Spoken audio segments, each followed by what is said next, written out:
Hello friends,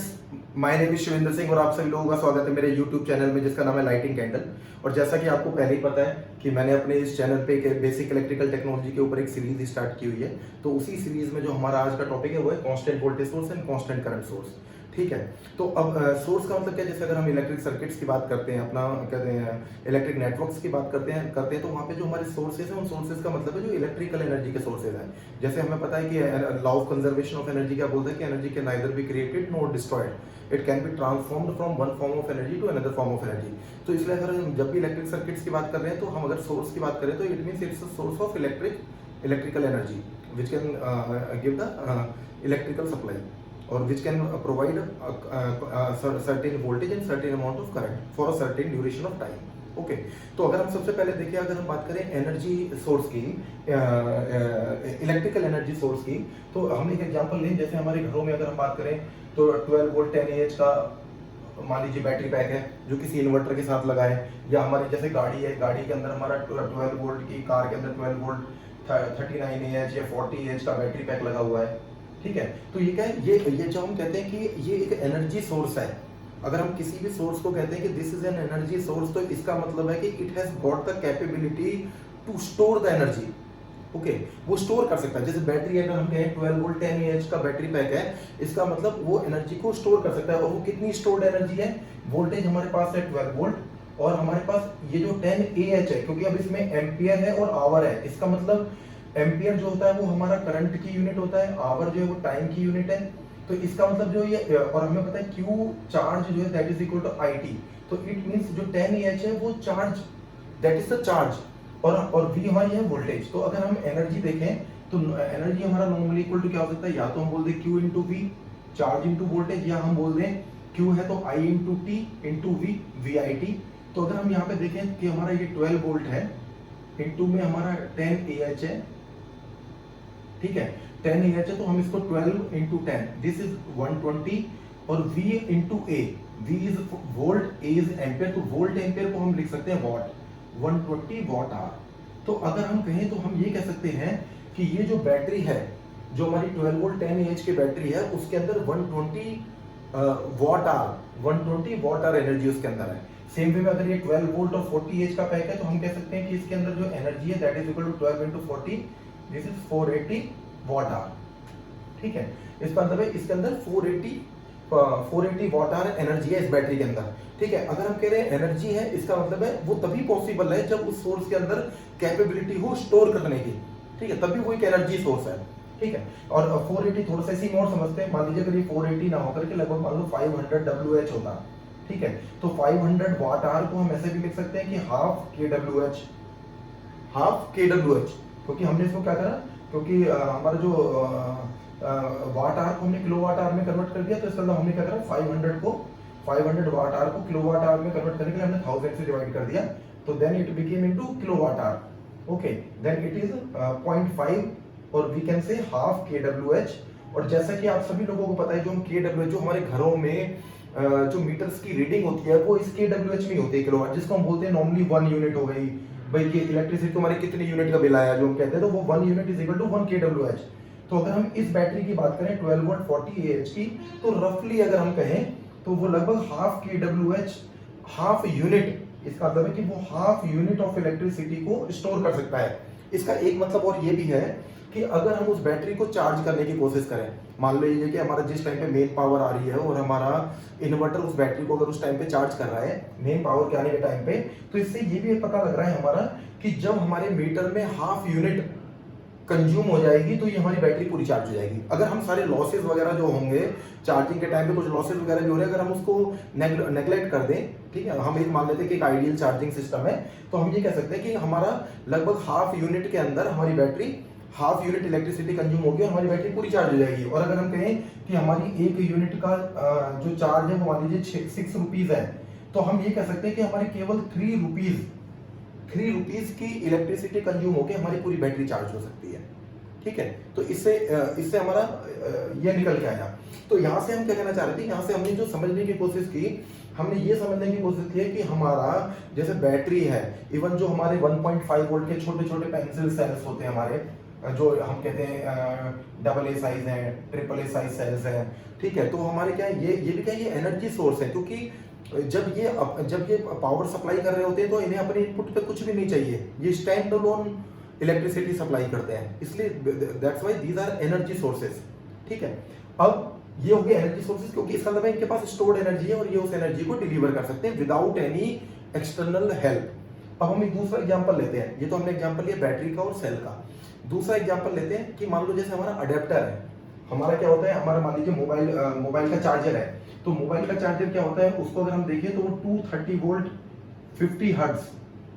अगर हम mobile charger को देखें तो 230 वोल्ट 50 हर्ट्ज जो हमारी एसी सप्लाई आती है, जो घरों में नॉर्मली इलेक्ट्रिक जो ग्रिड से सप्लाई आती है वो एसी सप्लाई होती है, और हमारा जो चार्जर है वो उससे 5 वोल्ट लेट से 1 एम्पियर का अगर चार्जर है तो 5 वोल्ट 1 एम्पियर दे देता है, या कोई चार्जर 5 वोल्ट 3 एम्पियर दे देता है अगर कोई हाई करंट चार्जर है तो, ठीक है। तो हमारा यहाँ से हमें सप्लाई होती है। लेकिन इस केस में क्या है कि जो हमारा अडेप्टर है, जो हमारा मोबाइल का चार्जर है, या जो हमारा कोई अडेप्टर होता है, जैसे लैपटॉप का हमारा कोई अडेप्टर है, ठीक है। लैपटॉप के अंदर भी अब देखो, लैपटॉप के अंदर भी जब हमने कोई उस पर चार्जिंग के लिए अडेप्टर नहीं लगा रखा तब भी हमारा लैपटॉप चल रहा है, क्यों? क्योंकि लैपटॉप के अंदर हमारी एक बैटरी लगी हुई है, ठीक है, एक एनर्जी सोर्स लगा हुआ है। लेकिन मान लीजिए जिस टाइम पे आपने बाहर से अडेप्टर लगा रखा है, तो हम मेन सप्लाई से जिस टाइम पे चला रहे हैं, ठीक है, तो लैपटॉप के केस में कभी 9 वोल्ट का होता है, 12 वोल्ट का होता है, और मोबाइल के केस में 5 वोल्ट का चार्जर होता है स्टैंडर्ड। तो 5 वोल्ट 1 एम्पियर 5 वोल्ट 3 एम्पियर का वो चार्जर पॉसिबल हो सकता है। तो उस केस में अगर हम उस चार्जर को पावर के सॉकेट में ना लगाएं, केवल उसको हम मोबाइल पे कनेक्ट कर दें, तो वो मोबाइल को चार्ज नहीं कर सकता, क्योंकि वो जो अडेप्टर है या जो मोबाइल चार्जर है, that is not a source of energy, that is a source of power. It can give power but it doesn't have its own energy stored, okay, that's why it's a power source, it's not an energy source, ठीक है। तो उसको क्या होता है, उसको हम जब सॉकेट पे लगाते हैं, सॉकेट को ऑन करते हैं, तो वो जो हमारे घरों में इलेक्ट्रिसिटी ग्रिड से सप्लाई आ रही है, उस सप्लाई से एनर्जी लेता है और उसको एक फॉर्म में एसी एनर्जी के फॉर्म में मिलते हैं, अल्टरनेटिंग करंट के फॉर्म में वो पावर मिलती है, और वो उसको डायरेक्ट करंट के फॉर्म में कन्वर्ट करता है, इसलिए उसको अडेप्टर कहते हैं, क्योंकि वो अडेप्ट करता है, वो पावर को एक फॉर्म से दूसरे फॉर्म में अडेप्ट करता है ताकि मोबाइल को चार्ज किया जा सके, ठीक है। इसलिए वो अडेप्टर है, वो पावर का सोर्स है। अब उसको भी हम कहते हैं, फॉर एग्जांपल अगर हम कोई हमसे पूछे कि इस अडेप्टर की पावर क्या है, तो हम क्या बोलेंगे, अगर मान लीजिए 5 वोल्ट 1 एम्पियर वो दे सकता है आउटपुट पे, तो हम कहेंगे ये 5 वोल्ट 1 एम्पियर है, ये 5 वोल्ट का चार्जर है। अगर हम कहते हैं 5 वोल्ट 3 एम्पियर दे सकता है, तो 5 into 3 हम कहेंगे कि ये 15 वोल्ट का अडेप्टर है, ठीक है। वो भी पावर का, हम कहेंगे वो भी एक सोर्स तो है, वो एक पावर का सोर्स है, क्योंकि अगर हम मोबाइल की बात करें तो उसके लिए वो एक सोर्स है, क्योंकि वो पावर डिलीवर कर रहा है, ठीक है। सेम वे में इसी तरीके से अगर हम एग्जांपल लें, जो हमारी लैब्स के अंदर मान लीजिए पावर सप्लाई होती है, जिसको हम बोलते हैं कि ये 0 से 30 वोल्ट 0 से 60 एम्पियर, ठीक है, 0 से 30 वोल्ट 0 से 60 एम्पियर 1 किलोवाट पावर सप्लाई है फॉर एग्जांपल, ठीक है। तो 1 किलोवाट पावर सप्लाई, तो इस केस में इसलिए हम इसको पावर सप्लाई कहते हैं, हम इसको एनर्जी सप्लाई नहीं कहते। क्यों? क्योंकि इसमें एनर्जी स्टोर्ड नहीं है। ये पावर सप्लाई भी क्या करें कि मान लीजिए आप मैक्सिमम 30 वोल्ट पे अगर हमारा 1 किलोवाट है, ठीक है, अगर मान लेते हैं लेट्स से ये 1.2 किलोवाट है, तो हम मैक्सिमम 30 वोल्ट पे 40 एम्पियर तक डिलीवर कर सकते हैं, क्योंकि 30 into 40 एम्पियर जो हमारा हो गया, 30 into 40 that is equal to 30 into 40 this is equal to 1200 watt और 1.2 किलोवाट। तो ये हमारी पावर सप्लाई है, ठीक है। ये क्योंकि ये भी क्या कर रहा है, ये भी हमारे इलेक्ट्रिकल जो ग्रिड से इलेक्ट्रिकल सोर्स आ रहा है उससे पावर ले रहा है, और उसको फिर डायरेक्ट करंट वाली वोल्टेज में कन्वर्ट कर रहा है 30 वोल्ट और ये 40 एम्पियर। अगर हम हाईएस्ट 30 वोल्ट पे लेना चाहते हैं तो ये केवल 40 एम्पियर दे सकता है, क्योंकि वो पावर से लिमिट हो जाएगा। और अगर हम इस वोल्टेज को डाउन वोल्टेज अगर हम 20 वोल्ट तक चले जाएं, देन ये कंप्लीट 60 एम्पियर दे सकता है, क्योंकि उस केस में भी पावर 1.2 किलोवाट हो जाएगी, ठीक है। तो इसका मतलब है कि अब इस सोर्स से ये एक पावर सप्लाई है, ये पावर का सोर्स है, तो इस पे अपनी स्टोर्ड एनर्जी नहीं है, लेकिन इसको अगर पावर मिलती रहेगी तो जब तक इसको इनपुट से पावर मिलती रहेगी, आउटपुट पे पावर देता रहेगा, ठीक है। तो ये पावर का सोर्स है। अब बात आती है कि जब हम कभी भी अपना कोई इलेक्ट्रिक सर्किट लेते हैं, तो इलेक्ट्रिक सर्किट में अगर हम कोई भी एनर्जी के सोर्स को कनेक्ट करें, चाहे हम पावर के सोर्स को कनेक्ट करें, तो वो हमारे नेटवर्क में या तो वोल्टेज सोर्स बन के कनेक्ट होता है या करंट सोर्स बन के कनेक्ट होता है, ठीक है। इसका क्या मतलब है, ठीक है, इसका क्या मतलब है। और एक चीज और मैं यहाँ पे ये क्लियर करना चाहूंगा कि जैसे पावर का हम कह रहे हैं कि power supply source of power है, और जैसे बैटरी हमारा सोर्स ऑफ एनर्जी है, तो जो सोर्स ऑफ एनर्जी है वो सोर्स ऑफ पावर तो ऑटोमेटिकली है ना। तो इसका मतलब सोर्स ऑफ पावर ऑटोमेटिकली कैसे, जैसे कि अगर हमने बैटरी का एग्जांपल लिया कि 12 वोल्ट 10 AH का पैक है, ठीक है, तो इसमें से अगर हम H वाली यूनिट को ऐसे ही रहने दें तो 12 वोल्ट इंटू 10 एम्पियर, इसका मतलब हो गया वोल्ट इंटू एम्पियर हो गया वॉट, और 12 इंटू 10 हो गया हमारा 120, इसका मतलब है 120 वॉट फॉर 1 आवर। इसका मतलब है कि ये हमारी जो बैटरी है वो 120 वॉट की पावर को 1 घंटे तक, यानी टाइम 1 घंटे तक डिलीवर कर सकती है। 120 वाट पावर 1 घंटे तक डिलीवर हो सकती है, ठीक है। इसलिए जो एनर्जी सोर्स है वो पावर सोर्स तो है ही, इसका मतलब ये क्या है, ये 120 वाट का पावर सोर्स है जो 1 घंटे तक पावर दे सकता है, ठीक है, विदाउट एनी एक्सटर्नल सपोर्ट, ठीक है। तो हर एनर्जी सोर्स और हर पावर सोर्स जो है वो पावर का सोर्स है। लेकिन अब जब हम उसे सर्किट में कनेक्ट कर रहे हैं तो वो पावर सोर्स वोल्टेज सोर्स की तरह वहां कनेक्ट होगा या फिर करंट सोर्स की तरह वहां कनेक्ट होगा, वो हमें समझने की जरूरत है। और उसके लिए सबसे पहले हमें समझने की जरूरत है कि वोल्ट हम किसको हम कहते हैं कि ये वोल्टेज सोर्स है, किसको हम कहते हैं कि ये करंट सोर्स है, ठीक है।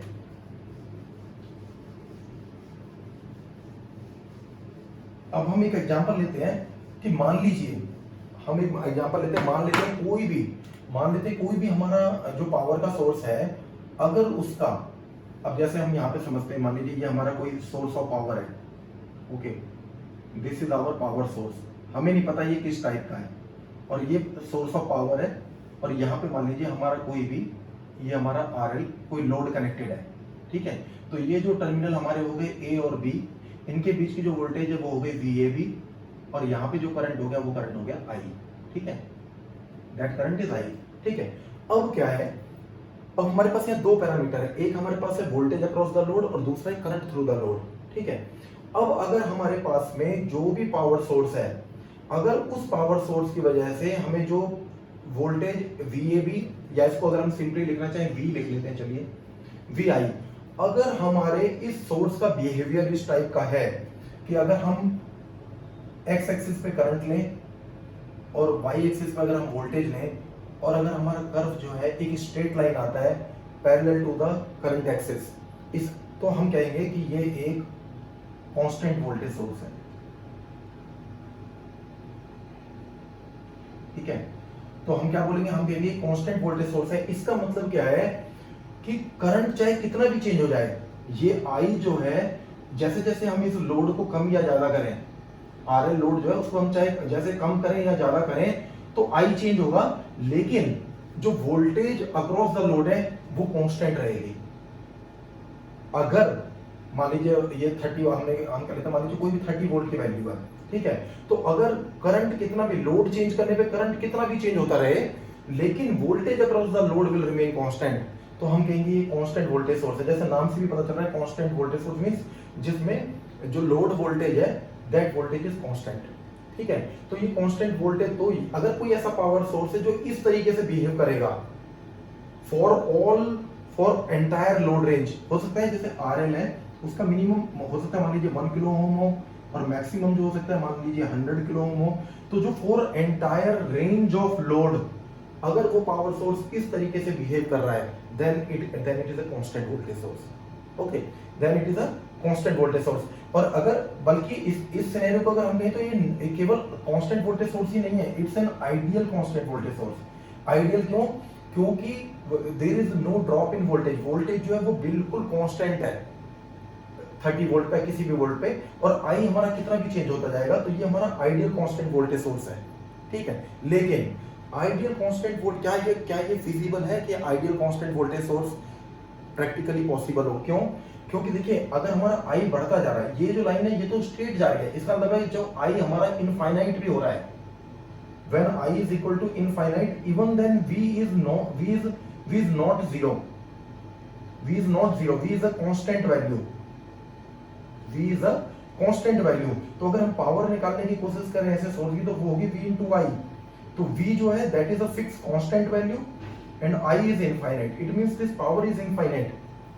तो अगर कोई सोर्स ऐसा होगा तो इसका मतलब वो इनफाइनाइट पावर का सोर्स है, लेकिन इनफाइनाइट पावर का सोर्स तो पॉसिबल नहीं है ना, इनफाइनाइट पावर का सोर्स तो पॉसिबल है ही नहीं कि कोई भी सोर्स जो है वो इनफाइनाइट पावर का नहीं हो सकता, ठीक है, तो इसका मतलब है कि जो आइडियल कांस्टेंट वोल्टेज सोर्स है, इसका मतलब है प्रैक्टिकली कोई भी आइडियल टाइप का कांस्टेंट वोल्टेज सोर्स नहीं हो सकता। तो अब देखें कि प्रैक्टिकल कांस्टेंट वोल्टेज सोर्स क्या होगा। ठीक है, प्रैक्टिकल कांस्टेंट वोल्टेज सोर्स क्या होगा, मान लेते हैं फॉर एग्जांपल हम कहते हैं कि ये जो पावर सोर्स है इसकी जो वोल्टेज है, हम मान लेते हैं कि मान लीजिए ये पावर हम ऐसे समझते हैं कि मान लीजिए ये हमारा ये जो फिक्स वैल्यू है वो 30 वोल्ट की है। ठीक है, और हम कहते हैं कि हमारी जो वोल्टेज की स्पेसिफिकेशन है वो है मान लीजिए ±10%। ठीक है, मान लीजिए हम कहते हैं कि इस हमारी स्पेसिफिकेशन क्या ±10% है। इसका मतलब है ये जो 30 वोल्ट है वो अगर हम नीचे की तरफ 10% डाउन होकर के 27 तक जा सकता है और ऊपर की तरफ 10% अप होकर 33 वोल्ट तक जा सकता है। इसका मतलब क्या है कि अगर मान लीजिए हमारा लोड मिनिमम है, लेट अस से हमारा मान लीजिए वहां पे लोड जो है यहाँ पे लोड मान लेते हैं हमारा इनफाइनाइट है। इनफाइनाइट का मतलब ये ओपन सर्किट है। अगर मान लीजिए हमने कट हो गया, ओपन सर्किट हो गया, तो हमारी वोल्टेज जो है मान लीजिए वो 33 वोल्ट है, मैक्सिमम है। और जब हमारा लोड मैक्सिमम हो गया, इनफाइनाइट से हम कम करते गए, मान लीजिए 1 मेगा ओम, फिर और कम करा 100 किलो ओम, और कम करा 1 किलो ओम। ठीक है, जब हम और कम करते गए, यानी कि लोड रेजिस्टेंस कम करते गए, करंट बढ़ता गया। ठीक है, तो उस करंट बढ़ते मान लीजिए जब 1 किलो ओम का रेजिस्टेंस हो गया, तो हमारी जो वोल्टेज है, करंट बढ़ता गया, ये करंट हमारा बढ़ता गया। मान लेते हैं किसी पॉइंट पे, ये पॉइंट जो हमारा मान लीजिए ओपन सर्किट का पॉइंट था। ओपन सर्किट का पॉइंट यानी करंट जीरो पे 30 वोल्ट है। ठीक है, उसके बाद में यहाँ पे मान लेते हैं हमारा 100 मेगा ओम हो गया, यहाँ पे 1 मेगा ओम हो गया। ठीक है, यहाँ पे हमारा 100 के हो गया, यहाँ पे 10 के हो गया, यहाँ पे मान लीजिए 1 किलो ओम हो गया। ठीक है, और इस 1 किलो ओम तक आते आते और हम ये मान लेते हैं, चलो ये हमारा क्या है, इसकी जो टिपिकल वैल्यू 33 वोल्ट से स्टार्ट हुआ, और जब ये हमारा 1 किलो ओम तक पहुंच गया, तब तक हमारी वोल्टेज जो है यहाँ से डाउन होते ये जो पॉइंट है हमारा, इस पॉइंट पे मान लीजिए डाउन होते ये वोल्टेज जो है हमारी ये 27 वोल्ट है। ठीक है, तो ये मान लीजिए 27 वोल्ट है। तो हम क्योंकि इसके बियॉन्ड अगर हम जाते हैं, ठीक है, तो इसका मतलब है कि अगर हम इसके बाद जा रहे हैं, अगर हम और इस लोड रेजिस्टेंस को कम करके करंट को और बढ़ाते हैं, तो अब जो यहाँ पे लोड वोल्टेज है, वो लोड वोल्टेज जो हमने अपना स्पेसिफिकेशन डिफाइन किया है कि हमारी पावर सप्लाई 30 वोल्ट ±10% की पावर सप्लाई है,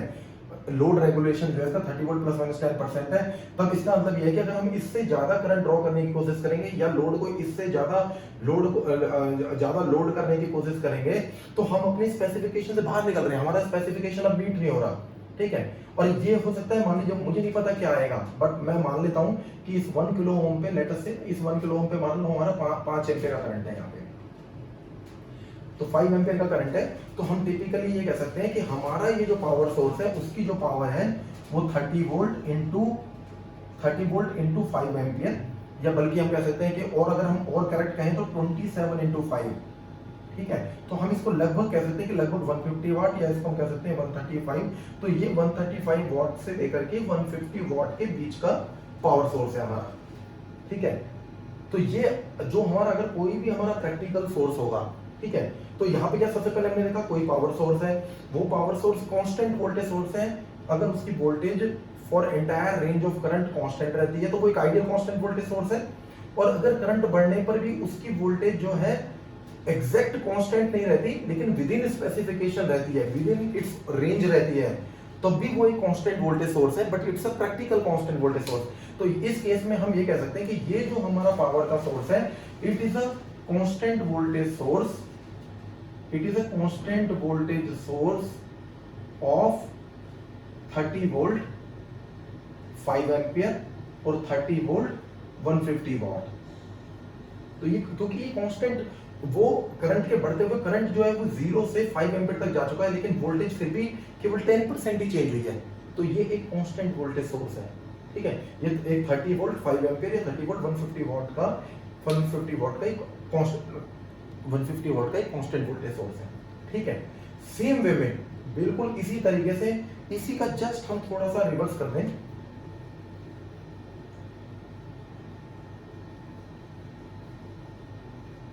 इसी का जस्ट अगर हम थोड़ा सा चेंज कर दें, अगर हम माने कि ये हमारा जो पावर सोर्स है, अगर ये हमारा पावर सोर्स है, मान लीजिए इसका बिहेवियर अगर इस तरीके का है कि मैं एक्स एक्सिस के ऊपर मैं वोल्टेज प्लॉट करूं और वाई एक्सिस के ऊपर अगर मैं करंट प्लॉट करूं और मेरा सोर्स इस टाइप का है कि for entire range of load voltage मेरा करंट कांस्टेंट रहता है, my current is constant, let's say it's 5 ampere, ठीक है। अगर मेरा सोर्स इस टाइप का है कि मेरी ये लोड की वोल्टेज कितनी भी चेंज होती रहे लेकिन मेरा current through the load will remain constant, तो मैं कहूंगा कि दिस इज एन आइडियल, तो मैं कहूंगा this is N ideal constant current source. तो हम क्या बोलेंगे, हम बोलेंगे कि दिस इज एन आइडियल, हम बोलेंगे कि this is N ideal constant current source, ठीक है, एक आइडियल कांस्टेंट करंट सोर्स है। और सेम तरीके से इसमें भी अगर हम ये मानते हैं कि मान लीजिए कि मेरी वोल्टेज चेंज होती रही, ठीक है, ये तो है आइडियल कांस्टेंट करंट सोर्स। एक प्रैक्टिकल कांस्टेंट करंट सोर्स क्या होगा कि मान लीजिए up to a certain voltage, मान लीजिए जैसे जैसे यहाँ पे मेरा वोल्टेज बढ़ता जा रहा है, अगर इस वोल्टेज के बढ़ने के साथ साथ मान लीजिए मेरा जो करंट है, अगर मान लीजिए मेरा करंट का भी स्पेसिफिकेशन ऐसा है कि मेरा 5 एम्पियर प्लस माइनस 10% का स्पेसिफिकेशन है, इसका मतलब है कि 5.5 एम्पियर तक जा सकता है और नीचे 4.5 एम्पियर तक आ सकता है। तो अगर मान लीजिए मेरा किसी एक सर्टेन वोल्टेज पे जाके, लेट्स से ये हो सकता है 10 वोल्ट का पॉइंट हो, इस 10 वोल्ट के पॉइंट पर अगर मेरा ये 4.5 एम्पियर हो जाता है तो मैं इससे आगे नहीं जा सकता, क्योंकि मैं अगर इससे आगे जाने लगा तो मेरा करंट जो है वो 4.5 एम्पियर से नीचे ड्रॉप हो जाएगा, जो मेरे करंट सोर्स की स्पेसिफिकेशन से बाहर चला जाएगा। Now this source is not behaving as per its specifications, तो इसलिए इसके बियॉन्ड में नहीं जा सकता, ठीक है। तो हमारा यहाँ पे 4.5 एम्पियर होगा, तो इसको हम कहेंगे कि this power source is behaving like a constant current source of 5 ampere and power, what is it's power, power हमारी 5 एम्पियर इनटू में 10 वोल्ट यानी 50 वाट। तो हम कहेंगे कि ये जो हमारा पावर सोर्स है, it is a constant current source of 5 ampere 50 वाट, ठीक है। तो ठीक है, तो इस तरीके से अब इससे हमें क्या पता चलता है कि कोई भी जो प्रैक्टिकल पावर सोर्स है, वो कोई भी प्रैक्टिकल पावर सोर्स जो है उसकी पावर लिमिटेड होगी। वो या तो एक कांस्टेंट वोल्टेज सोर्स की तरह बिहेव करेगा या वो एक कांस्टेंट करंट सोर्स की तरह बिहेव करेगा, बट उसकी एक लिमिटेड पावर होगी, उसकी एक फिक्स पावर होगी, ठीक है। अब हम अपना जो नेक्स्ट लेक्चर है, अभी हमने अज्यूम कर लिया कि